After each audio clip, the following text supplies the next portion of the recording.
Hi everyone, thank you for joining me today. Today we're going to talk a little bit about credit score. So we're going to go over what a credit score is and some different factors that go into how a credit score is determined. So before we get started, I want to ask you a question. I want you to think about what you consider a good reason to borrow money.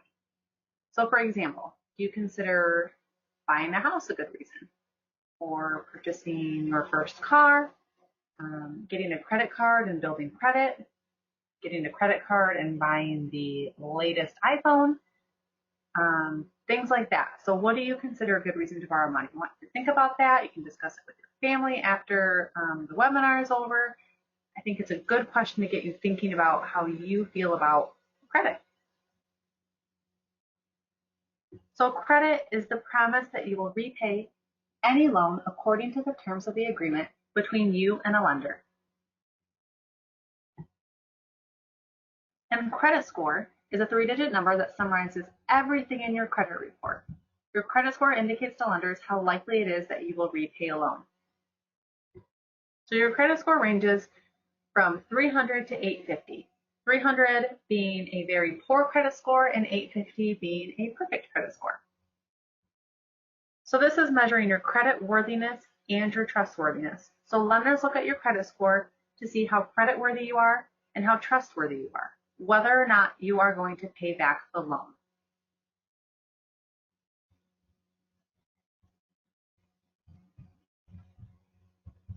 These two graphs show us the two main credit scores. So we have a FICO score and a Vantage score. These are the main credit score systems that lenders use. FICO score is probably the most popular, but a lot of people also use the Vantage score. So your credit scores between these two models, if you were to look at your credit score for both of them, they will probably be a little bit different just because they use a different model for each score. So as you can see, for example, a FICO score, an exceptional FICO score ranges from 800 to 850, but an excellent Vantage score ranges from 750 to 850. And you can see that it's a little bit different in how it's broken up and the percentage of people that fall under each of these categories. So again, they're very similar, but they do vary slightly as well.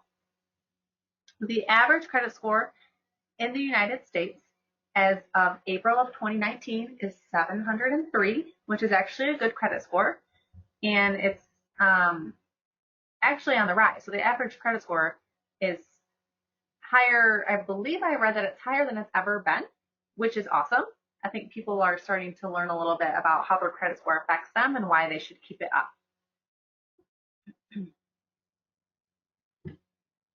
So let me ask you another question. If a friend wanted to borrow money from you, what would you want to know before you lent them money? What questions would you ask them? So imagine for a second that a friend came up to you and wanted to borrow $50 from you. Would you just give them the $50? Maybe, depending on who it is, but likely you're going to ask them some questions. For example, when are they going to pay you back? What do they need it for? Are they able to pay you back? These are the same questions that lenders ask borrowers. So lenders want to know if you are able to pay the money back. Are you trustworthy? Are you capable of paying it back?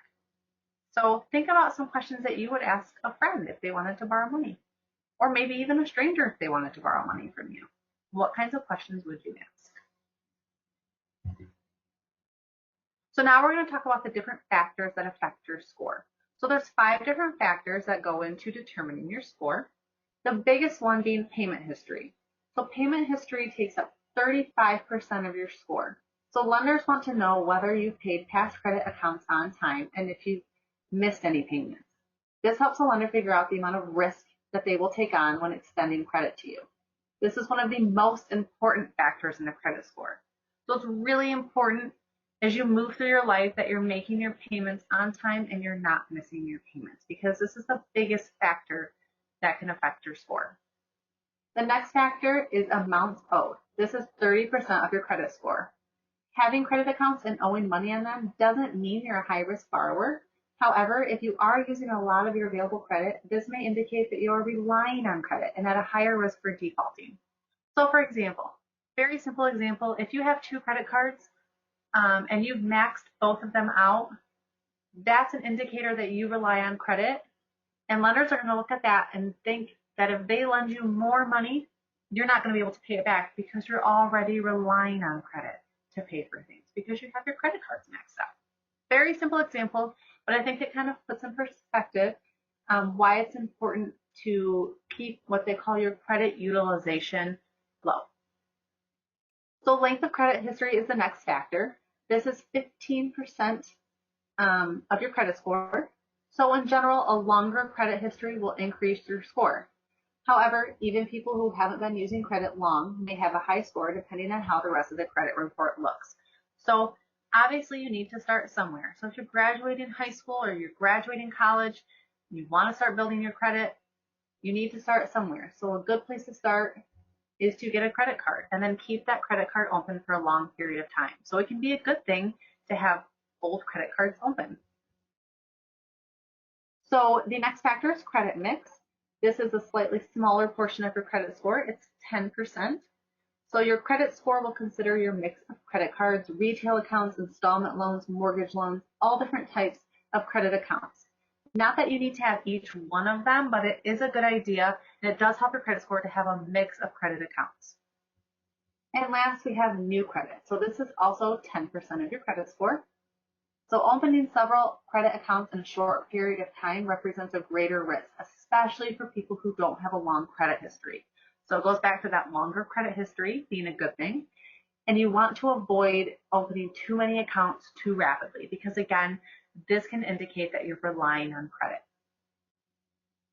So that's all I have for you today. Next time, we're going to talk about what can lower your credit score and how you can raise your credit score. So 2 very important things in regards to credit score. And I hope you will join me again soon. Thanks so much.